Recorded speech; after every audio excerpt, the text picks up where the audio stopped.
Yeah. And I think with the amount of skill that's flying around with both teams, it's going to be a fantastic finisher to this series. Yeah, well, we'll see also what the compositions are going to be too. TenZ has been owning the Reyna role, and noted earlier that was something that EU would do often. Scream was the Reyna go-to. Other players would run Reyna, but for NA, it's not something that you get all that much. Also, yes, in that last match, we got Killjoy as well, making her debut here. This time around, no Killjoy for the boys on Gen.G. And on the opposite side, for C9, TenZ, he's going 3 series straight with the Reyna. He's committed to this one. Wow, we get or 3 games, rather. We get no Sage at all. That's awesome to see. Now, I'm really curious to see how this open is going to look. No Brim either. Oh, wow. That's really interesting. Yeah, just the omens on either side for those longer-lasting smokes. Okay, so we have the initial bathrooms tension. Both teams wanting to make sure that they show presence there. Neither of them want to give it up for free. They're obviously picking opportunities, and there is what would normally be a Brim smoke, but as you mentioned, there is no Brim. And the Boombot will go through to see if they voided the position afterwards. And unfortunately, they will lose the Boombot and not really for that much value. And we already talked about how valuable the Boombot is. But with that said, a full rotation towards the B side of the map here, looking for that B hit. And all there is a Cypher on the lonesome. And that is not unusual. Cypher, ever the loner, likes to play separate of everyone else, has a lot of value with the camera. Camera is going to be placed, though. Does Shinobi get vision? No. So the camera is placed just outside of Hookah there. Retake cam. Cypher must live so that camera can win them the round with the retake info. There we go. So they're going to push right in. Michaela is going to get cut off there. Does manage to pick up 1 kill inside. Gets the second one as well. That was going to be thanks to some of that intel that he was able to get with his trap wires. Mitch trying to force players back, but they know exactly where they're going to be. The camera is still going to be active too, by the way, DDK, and they did not deal with that, and they got some more information regarding where they're going to be located. The push comes in, though, and there goes the short. He connects with Vice. 2 kills for Mitch as he's hanging on the back. Finally will get cut down to size. Relics inside of the corner, and that will be a retake for Gen.G through the defensive side, right onto the doorway. Even and I think you highlighted it perfectly. The camera, they never dealt with that camera, so they knew exactly what they were going to be going into. Yeah, this is one of the most important things about if you're a Cypher player is knowing how to set your cameras up for retakes. And given the fact that we're seeing a blind A stack, so that because they wanted to play the B site as a retake site by design.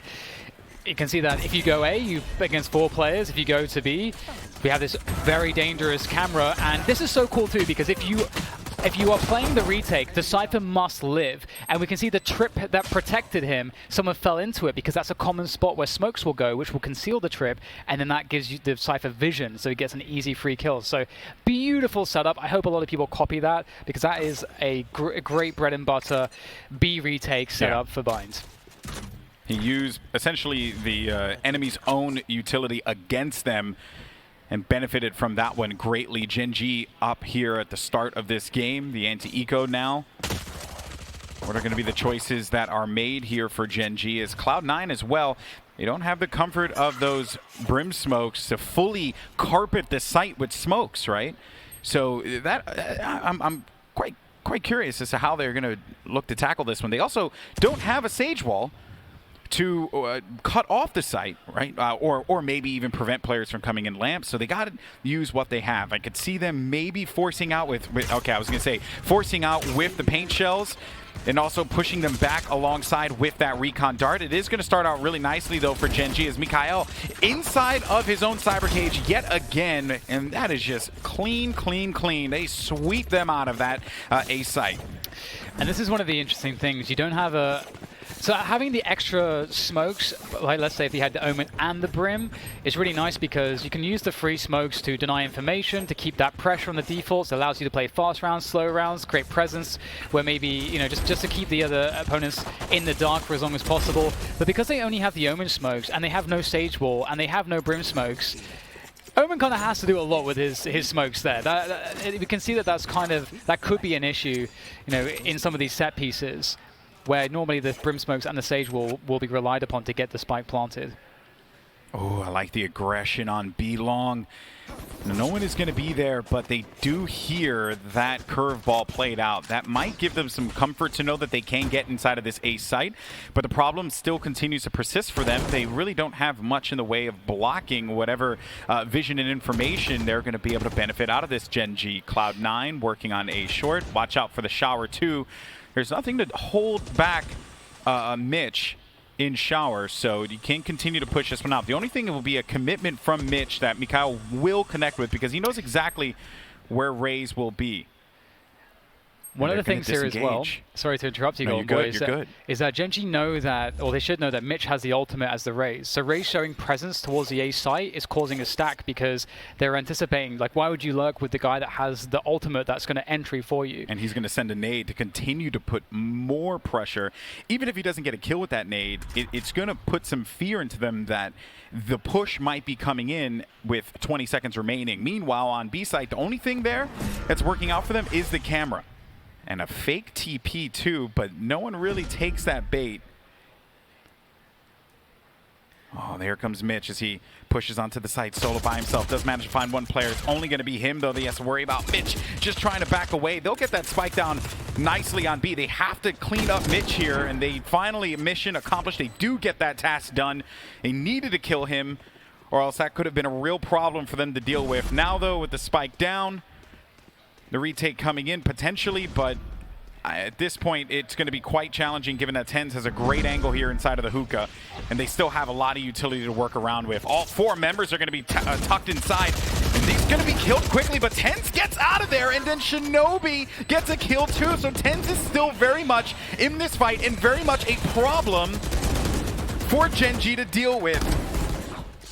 It's only going to be Mikhail. He has been great so far in this matchup, but with that spike time dwindling down, that is C9 getting a round on the board, and that is why Reyna is so good. It is so mad that TenZ is able to live there because of the fact that he is exactly that he's playing Reyna, and just losing this first kill. Oh my god! Look at that! Unbelievable! That was so sick! Oh man, that was so good. Yeah, that's amazing. Because now you just put them on the back foot, right? They have no choice. They got to commit. They have no time. Like, they have to push this. And because TenZ is still alive, that continues to put more fear in them. Well done by Cloud9 now. An interesting round 3, to say the least. Boombot has been used out. The flash is through. Vice gets the kill, and Vice gets 2 kills out of this one. He's continued to be stupendous in this series. I've loved every minute of watching Vice play. Exactly what we needed to see out of him. Now Cloud9 will be able to take B site. The only players left alive, the Sova, as well as Omen and Phoenix in the back on defender side. They don't have any options. They don't want to give up their weapons. They're just going to have to concede this. Yeah, as you say, nothing else that they can really do. And I love the idea from Gen.G there. They're trying to use the operator there with Win to try to get that opening pick. They know that the Boombot's coming in, so they have the Cypher there that's able to destroy it, which always puts the question as to, you know, what's actually happening in hookah. Are they playing defensively or not? And then out swings the operator. But just the readiness there from Cloud9 to anticipate that that's the first point where aggression could happen, and they have the protocols to deal with that, and then they can just won the round off of it. Because there's no response. If you go down 3 versus 5 like that right at the beginning of the rounds, and your economy is like this, that's it. So just off of that very simple kind of Boombot play and the good protocols to defend the aggression, that's it. That's the round, and what a big round to win for them as well. Because at this point now, Gen.G is starting to get onto the back foot. They need to win this round, or else their money is beyond saving. And C9 will really take a huge grip of this game. Trying to think about, like, because also if Gen.G had maybe ran a Sage, they might have been able to stop this this aggression from Cloud9. But now that they're in the trenches, they got to make do with the composition that they have. They need to figure out a way to stop this. And you're not going to stop this if TenZ is doing exactly what he needs to do. 2 kills out of the gate there. He's also going to get some overheal too. He's right back into fighting form as 150 HP to work with. Only player left inside of there is the Omen, who's basically just going to be in an island by himself, and you know, A side is available. They can just go right into that, plant, and success. Yeah, again, it's the same situation, losing against the initial exchange for like battling for control, and I respect that with Gen.G, they're trying to make sure that they maintain control, and they went to do that by using the Omen's Paranoia, having a setup to throw that Paranoia through to market and to swing with it. But again, they just are on the losing side of that exchange, and that's a wrap again. Now, a lot of teams will want to control hookah, but they won't necessarily go for that aggressive of a peak. They'll force you as the attackers to commit further into the hookah, as opposed to what we're seeing here. And I think one of the reasons that you can do that is if you're running a Sage, it gives you options to shut that choke point down really effectively with the ice wall, with the slows. Exactly. So it makes it a little bit easier. But I think Gen.G feel, because they don't have a composition that's more effective at that, they're looking to go more aggressive, which is fine, but right now it's not working out. It's definitely higher stakes gameplay. Well, if you're betting on blue, you're betting right, as C9, they managed to get 3 rounds, taking the lead here at the early game. Tens opening that round up with 2 kills just stopped any momentum that Gen.G could have possibly created from that aggression. Now, we'll see what they'll do as they're back to the drawing board on defense, deciding where they're going to want to position player 1. And I think a swap is coming in too. Setups have also been done. I play 1 Cyber Cage in mid. They're going to use that Boombot again. Okay, so he knows that no one's going to swing that with the molly down. Hot hands in play. It ticks for a decent amount of damage, and he holds that off for the time being, but they lose out on the Boombot. Meanwhile, though, Mitch is going to continue to harass inside of hookah on the opposite side of the map. Here's Effie's just pushing them back as much as possible, stalling them with these shock darts, but they're going to take control here of Shower. Yeah, it's a really important battle. Oh, that was huge. Effie's will be forced off the closer positions, and the orb will go the way of Cloud9. And B long control is now being taken. The information's being gained. Mitch is in a position to control short B. So this does allow a rotation back to B for the likes of for Cloud9, if that's what they choose to do. And given all the presence that they've shown towards Showers and the amount of players, they can assume that A will be stacked more heavily, and we know also that Gen.G got info on B long. So right now, Gen.G should be anticipating A. And we can see that the push is coming back towards the B side for C9. They're banking on the fact that that early pressure created that rotation. Oh, that's problematic. Oh, they're faking it, actually. Oh, Shinobi still gets a kill there. Mitch is going to jump right into the site. And that is just going to leave Huynh to be in the back by TP room. Player 1, though, with that kill, he actually slows him down just a touch there. Player 1 not able to get that kill. Instead, it is going to be Tens with only a few seconds remaining. The spike is down, but he's going to be in a really rough spot. Has to teleport out of that potentially. There goes that neural theft activated now as Mitch is in the back. Had to reload, and Gen.G managed to hold down the fake. And they will get their 3rd round on the board, but geez, that was a bit of a scattered round there, DDK. Yeah, I really liked what Cloud9 did, even though they lost the rounds. I think the flow of the round was really cool, just opening up with that Shower's presence. It looked very threatening. They know that that has to be respected, that rotation goes to A because of that. Then they cut noise for enough time that then they could also have already rotated back to the other site. Yeah. They initiate the attack. They throw the Omen smoke. Omen is on the Shower's position, but Omen smokes B. The global smokes try to really sell that fake and deny information for as long as possible. So like, the way they played the round, I think, was excellent, but Gen.G, they're just a very skilled individual, so they can always fight their way back out of a bad situation. They did that very well that last round. Well, now we're going to get a spread out here for C9. No one really looking to apply pressure inside of the Showers. Meanwhile, actually, it will be answered back instead by Gen.G. GMD continuing to play around this. Oh. I like that play. It's just all these fake TPs, man. It's just, you don't really see that all that much, right? I was just thinking about that before when you just kept going back and forth. It's pretty, you know, it's just heads up. It's not something you really get to see all the time, though. Vice now with that first kill.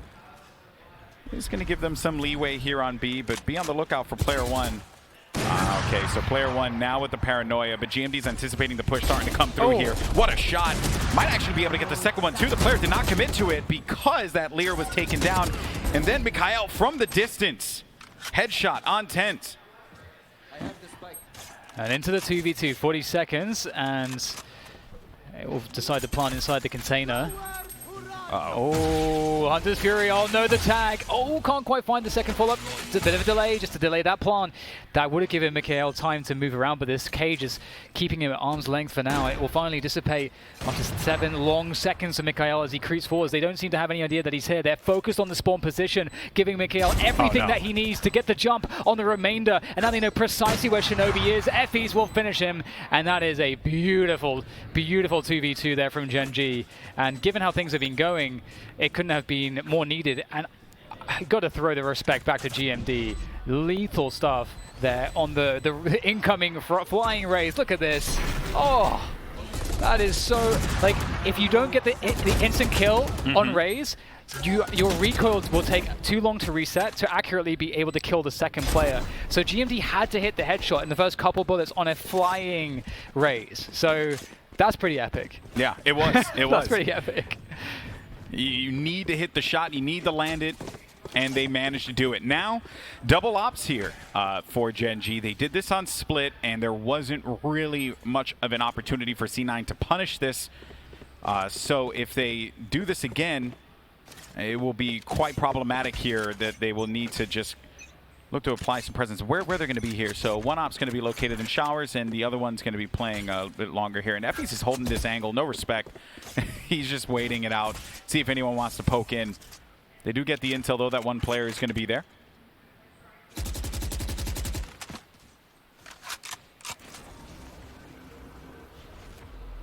Drone up short to clear some of these close positions. He spotted the camera there, so he pinged the cam. Really important information. I think he may have heard Cypher too. So I would imagine that they're just going to drop back. Two players are going to be there. Quinn beaten up, 72 HP. Will be able to stay alive here. And has to bounce out. Can't hold that angle any longer because the paint shells force him out of that position. Look for Relics, though, and then Huynh, he gets right back into Hookah, but now they have an opportunity to push up, and then Mitch will get the kill out of that one. While he's flying in, though, GMD's in the back. They know exactly where player one's going to be located. GMD, oh boy, goes into the site. Even with the knowledge that player one was still there, GMD, with the run it back, secures himself one kill. That's going to be ultimate value from that ultimate ability. Now they know that with all that activity, everything focused on A or on B side, they can go over toward A. They saw that the Omen was there. They saw that the Phoenix was there. The only question mark for them was the Sova. Now that they have this spike down, they simply just need to play around for one another. But this first kill, this is going to be very important here for C9 if they manage to pick this one up. And the fact that it's Tens and Relics still alive is problematic for Gen.G. Yeah, you have to get, Rex has to get that kill, that first kill here. He's actually committed in a very committed position, gets that first kill, and now he can fall back, and he's got that U-Haul presence, and they're going to have to just charge in 1v1 in these choke points, and you can see how powerful it is. Relics will finish it off. Great team play, played it perfectly, knew exactly what he had to do, and executed it correctly, and that's a wrap. Even though it's a 3v2, C9 played it so well that it didn't matter. Also a credit to Tens there as well, because he had pushed out and he empressed, but the play was really just getting Relics that kill. He was holding the angle. He wanted them to put the attention over toward Tens. That's exactly the move that he needed Gen.G to do, and they went right into it, thus tying this one up here after losing 2 straight. But a methodical matchup between these two teams. And we're getting so far. No activity on B long. Instead, you'll get some love over by Showers and the A short. And look at Huynh. He's waiting for that opportunity. He's on top of this truck. He is just, you know, chopping at the bit to get their shot off if they try and cross and get reckless.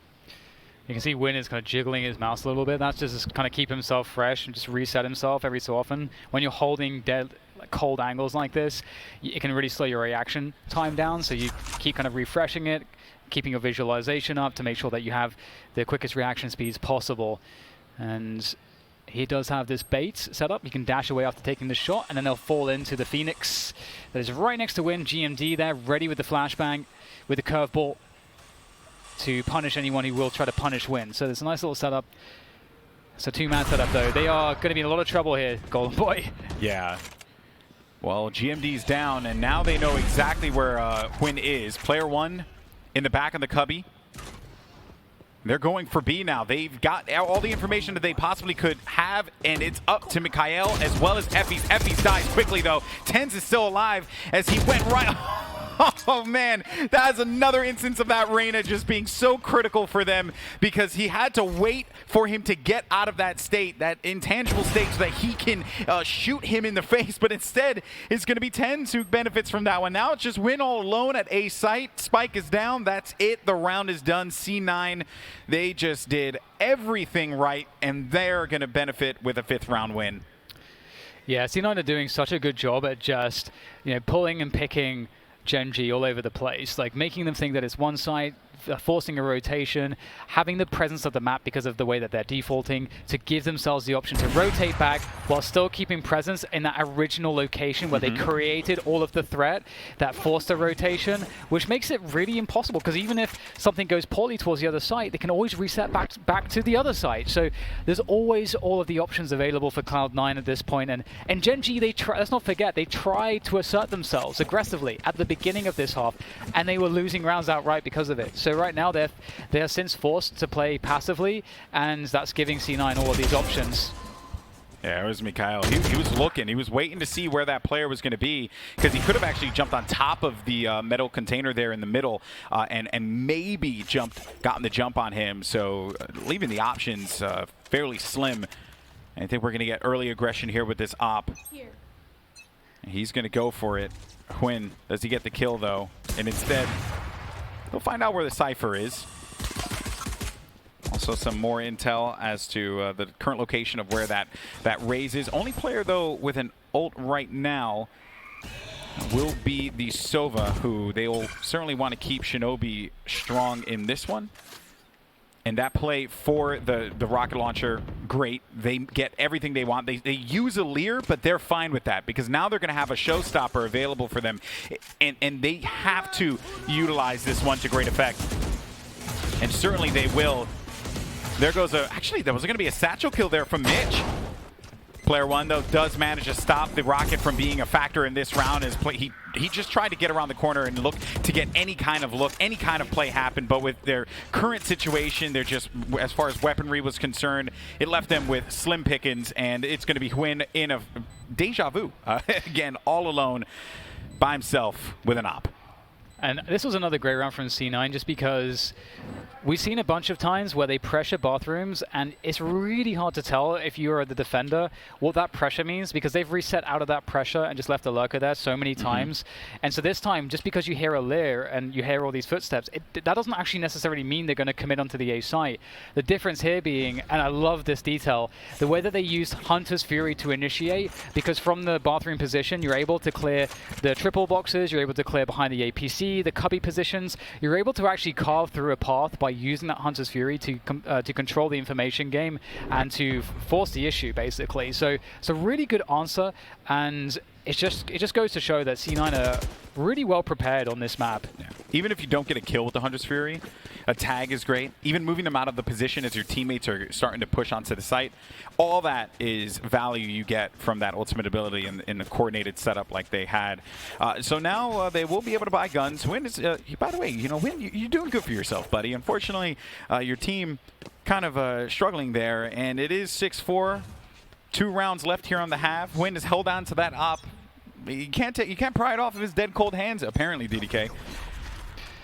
Yeah, and we'll have to see if that is going to be the case in this round. Another bathrooms engagement to start things off. Raze has been spotted with that boombomb multiple times, killing that Lear as they push forwards. Effie stands his ground for a triple, and that's going to lock it down. 2 versus 4 now for Cloud9. It's going to be hard to recover out of this one, but they have plenty of time to do so.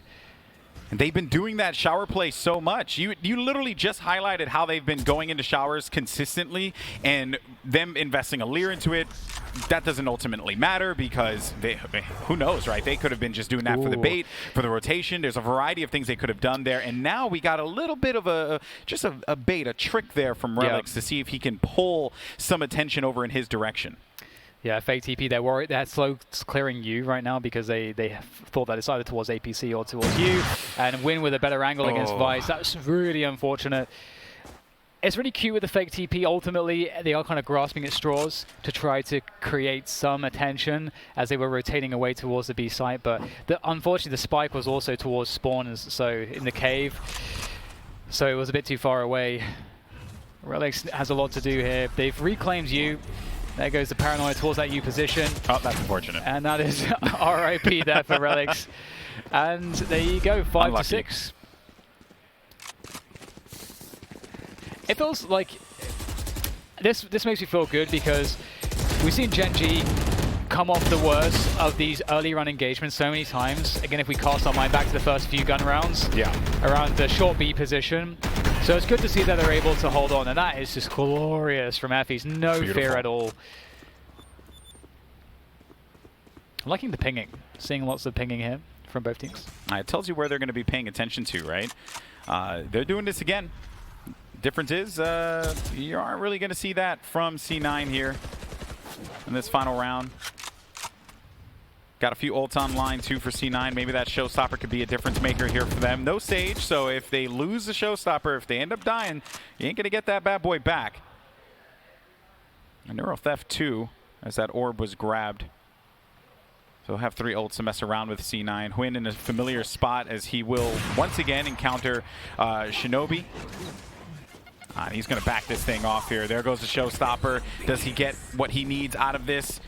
The fuse is ticking down, but he doesn't get the kill. It is going to force him back. Hwin is still going to be holding on to this angle, 60 HP. They have no choice here but to try and poke this one out. Vice does just that. Oh my god! Vice, what a shot out of him! He was flash. He was basically done, but he still manages to stay alive. Is it going to be enough, though, as Relix is inside of the site right now? He does have Spike. Locates a player in front of him, but he cannot land the shots, leaving only one player left alive, and it's Vice. He has been a hero in this game for Cloud9, but with an op, you're paranoid. You got 30 seconds remaining. They know exactly where you're going to be. Your options are slim to none. It was a good effort, and what a shot from Vice that was, but a credit has to go to Hwin for holding on to that position on B long and never really allowing them to freely take that. Oh, not bad. And he's picked up a Phantom. He's going to keep this one alive. 10 seconds to go for the plant here. He may have to commit for it. Oh, he's coming off a bit. Oh, maybe there's a chance. You just think that maybe there could be a chance, but Effie's is there to punish him. And that's 6-6 at the end of the first half. It feels like, for me, Cloud9 played slightly better, but strategically, you know, that was made up for by Gen.G being excellent as individuals. I give Hwin all the credit in the world here because those 2 cloud bursts that he used was an attempt to try. That shot was stupid, by the way. Was an attempt to try and force back that one too. The B long, right? Or and just be like, okay, they moved around. They weren't really trying to pay attention to that. He didn't use Tailwind, so it could have just been a clean rotation over to Garden, but he still stayed there. He used his utility to bait them out and does manage to pick up a kill out of that one, and that just slows down whatever they were going to try and cook there on that B long. Now we switch sides, 6-6, par for the course on Bind. It's not the first time that we've seen something like that, where we get this dead even. And these 2 teams, man, they're playing so well. They're reading each other.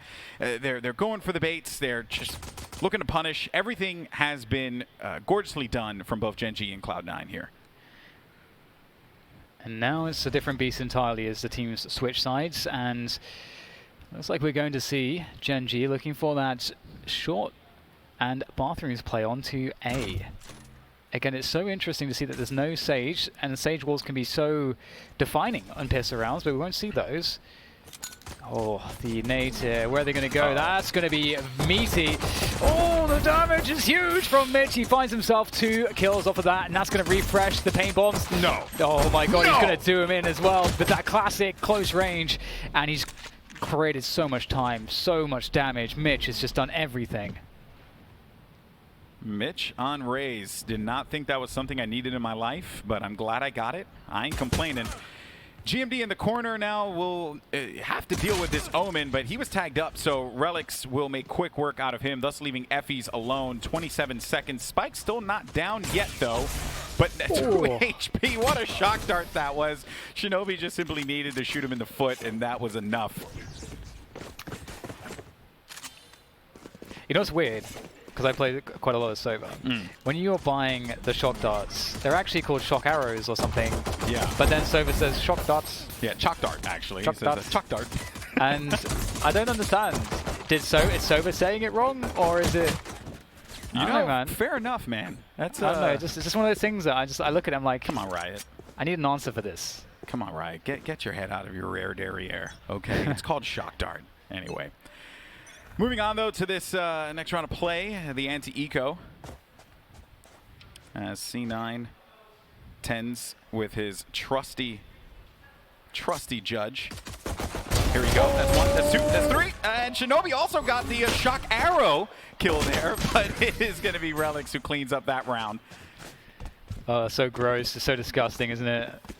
Judge ripping him apart. 8-6 then, and it's going to be interesting to see if Gen.G get off to a good start on their attacking rounds as we start to see their defaults come into play. The best part is the sound too, right? Like you just, it sounds so powerful. Chunky. It's chunky. That's the word. Thick. Chunks At of least death. 5 C's on that thick, you know? Yeah. Ooh, okay, so what are we going to see here? We'll have 3 players signing towards B here for C9. And a pretty heavy B-long start now. This is going to be interesting to see how this develops over time, if this becomes consistent. Because it's 3 for 3 here, defense and attack on this position. So the round could be won or lost here if one of these teams overcommits. Using the cam there to clear those close positions. Drone comes through as well to clear positions also, and they can walk behind the drone. Trying to make things as safe as possible. And look at this beautiful presence of mind. They don't go too deep. They know that a play can be made by the opponents to retake the position as they're walking up. You never want to get caught walking up a position. And that paranoia is gone now. So that means that the defense has to fall back. So right now, this is a great push and pull that Gen.G are winning. They're winning this tug of war towards B long. They got the camera out. They got positioning here in Garden.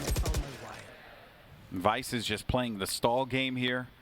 The trap wire, cyber cage should be able to get him 1 kill with the angle that he's playing if they decide to push this. GMD's baiting this, but Relics does manage to pick up the kill as he was on that further angle back. So once he died, they sent it right into the TP, but they're going to be going into that grenade that has not been used yet. I would imagine there's no world, and that's the nade, so it forced them back. They know exactly where they're going to be. More stall coming in here.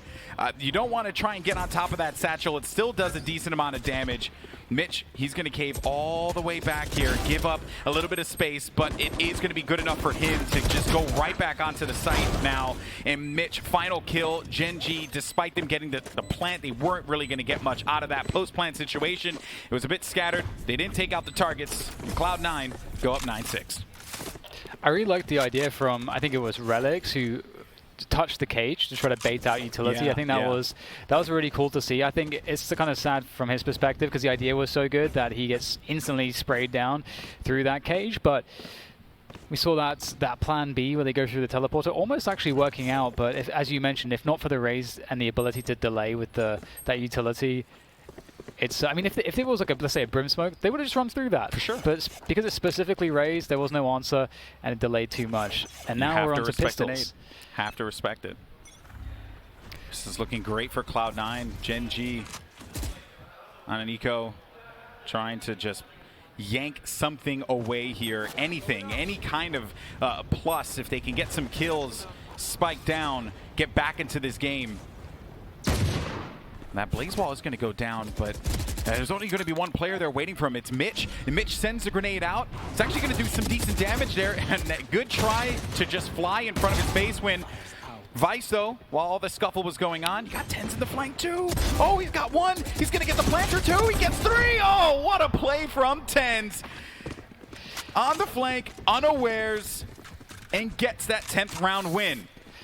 And we can talk about some meta stuff real quick. So the fact that U-Haul was completely for free is because people are so afraid of the jet dash updraft with the shorty, and because it's just very difficult to stop, and so you don't want to give the opportunity to the other team to do that, which means that you as the attackers, you know that U-Haul's going to be free in those rounds. Most likely it's going to be totally free. So I love how they played off of that information within the meta to get them closer to a plant and a possible round win. If not for that flank, could very well have happened. Ooh, And Mitch is no respect. He's stepping up on this second half. That is to be sure. Yeah, he does not care whether or not you're a jet player that can tailwind out. He'll find the mark. Mitch has been on point this game. I think it's just been a great display from C9 on defense. They have just a lot to work with. Even with the Phoenix, we haven't really seen that be a defining factor for Gen.G, whereas the presence of the Raze and Reyna combo has been felt pretty much instantly. Some players are going to be inside of this hookah. So Gen.G are running into some problems. I'm going to describe them after this round is done here. We'll have to see if they can shoot their way out of this situation. Looks like Mikhail will be able to do just that. Taking down TenZ from B-Long. Reclaiming B-Long is extremely important, but it looks like the damage is still being exchanged here between these two sides.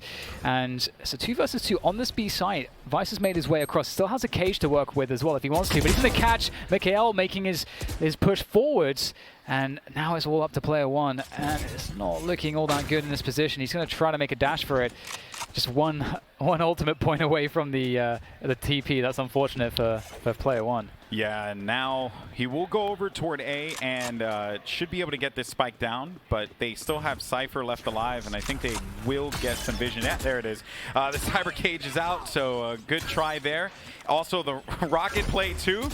Oh man, that hurts. That hurts. And I think that was just a smart use of the rocket. Sure, some could argue you want to save that, just use the guns, but you're getting so close to winning. You also have a lot of ults available to you too, that in case something goes bad, like, hey, Neural Theft should be able to give you information. Or TenZ, who's been slaying this game with Empress, will open up an opportunity for you. So they will just shut that one down, no risk, and all the reward. And one thing I'm really liking too from C9 is they're shutting down B-Long a lot more, and there's a really good point about that I don't have time to make right now. We're going into the next round, and we do have a lot of short presence coming through here for Gen.G. And short B aggression, that means that C9 know exactly where all of the players are of Gen.G. Gen.G have to shoot their way out yet again. It's like an action movie in DDK's mind. I like it. Yeah, this is going to be really difficult. There's just so much knowledge right now for Cloud9 to play with. Okay, they got the clear on the immediate right, but they're not going to invest into this one. Maybe Huynh can go into the cubby, but the moment he does and gets one kill, that's it. He'll get traded out instantly by Omen. And Relix is waiting for that opportunity. And he's also got high ground now because he teleported on top of the truck. So even if he was to tailwind and dash out, he gets nothing. Yeah, there's a lot of time that's been wasted here. I like how this is being played right now. Beautiful peak. Cloud9 are playing this so perfectly at this point. And although that one player on B-Long is sending 2 players out of the A site to rotate, so actually maybe after all C9 are misreading the situation. Mitch has been discovered. He's in so much trouble with this operator. Can't do a single thing when at least is traded. And that's actually not a bad result. They still have time to retake this and have position. Yeah. Oh, a few more shots from Vice actually is going to be good for putting that Sova down to critical HP. Relix is looking to take as much space as possible, but unfortunately for him, as he jumped on top of the bench, he'll end up dying there, leaving now TenZ in this 2v3 alongside with Vice. Both players who have been on fire so far. Vice does have a read that one player, at least one, is going to be inside of Lamps. It's actually going to be 2 players that he knows he has to handle, as he saw that second one poke out. It's just going to be TenZ left alive here. Can TenZ do it? Tags one, is going to go right back for the bait again. Gets one kill. Does he get the second one? He knows he's going to be on top of the molly here, and he gets the kill. TenZ is going to bring this one at 12. He has time. I believe it's going to be very, very close, but he is good to go. Match point for Cloud9. Oh, that's so brutal. That's so brutal for Gen.G. It felt like they should have had a way to win that post plant, but TenZ played it so confidently. And I wanted to make a point quickly about the way that one of the differences from C9's defense, they're putting a lot more emphasis on B long, which means that you're basically able to stop full commits to the B site because the attackers really do need to have some kind of long control, because if they don't, what happens is you as the defenders, you get to hold on to Garden, Octagon, and B long, and your rotation comes through spawn, giving the attackers nowhere to play their post plant except hookah, which is also can be retaken. So I love this difference from C9. It's generally a safer approach as opposed to Gen.G, who put a lot of emphasis on hookah, and without a Sage, we saw that wasn't working very well for them. Match point for Cloud9. What a game this has been here for them, and what a game across the board. That deep smoke on B long is really annoying to deal with. Yep. It will finally go away. Because now they have no idea, which they will need this drone to give him some intel. There goes a TP in the back now, looking. Okay, that was a. Oh, he faked the TP. He faked the TP. Oh, I like that play. And look at all the cones, right? They're moving around. They have no idea now. That was a really smart play. I know it's just a TP fake, but that could actually be enough here to give them something to work with. Shinobi is going to go right inside. Does manage to get one kill against Twin. Looking for the second as well. Shinobi still going to be left standing here. Now it's going to be Relix's turn to join into the action. 2 players left, and that is going to do it just like that. Sweeping him out. 13-6. Cloud9 walk away victorious. Wow, Tenz's his reaction is about as blowing me away. I would have honestly, it makes sense. Yeah, man. No, that was a great performance from C9. I think that they have they generally had just a better game overall. The split opening was definitely concerning because it looked so different to these other 2 maps that we saw, Ascent and Bind, where they had clear plans. The structure was way more fluid. The protocols way better. They had so many good answers for things, and I think Gen.G, they were just too far behind on Bind in terms of how they played their defense. They opted to go for a very aggressive opening. It backfired. That has to work if you do that, and it got them too far behind. Whereas Cloud9, they played the information game. They tried to play the pressure game, but they did that all within this realm of never really taking a risk where they could overcommit, and that's consistently what Gen.G had issues with on their half. And I think that also another thing that I want to commend Mitch most importantly was that he did not play a wasteful raise where he's like sending all of his utility out in the early round, seeing if he can get a kill. Like, everything was very meticulous. He saved the grenades when he needed to, thus slowing down any approach that Gen.G would make. He also, in the attacking side, like Boombot, yeah, they lost it a few times, but it gave them enough information, as you had highlighted before. Yeah. They were playing all of their utility exactly the way that you would want them to have played this, and that is the reason why Cloud9 had benefited round after round. It was a close game, and it was also a very weird game too, right? Like, no double smokes, no Sage. There was just a lot of interesting compositional choices for both teams, and I wonder if we're going to see that happen more and more, because it genuinely just felt really weird to not see a Brimstone on Bind with the carpet smokes, and also even Heaven wasn't even that much of a focus either, as it would be in previous matches, because both teams didn't really prioritize putting a focus or an attention in that area. It was just a different Bind game than what we've seen in the past. I think that's one of the things that makes VALORANT so fun to watch, because you can always get a completely different look at the same map.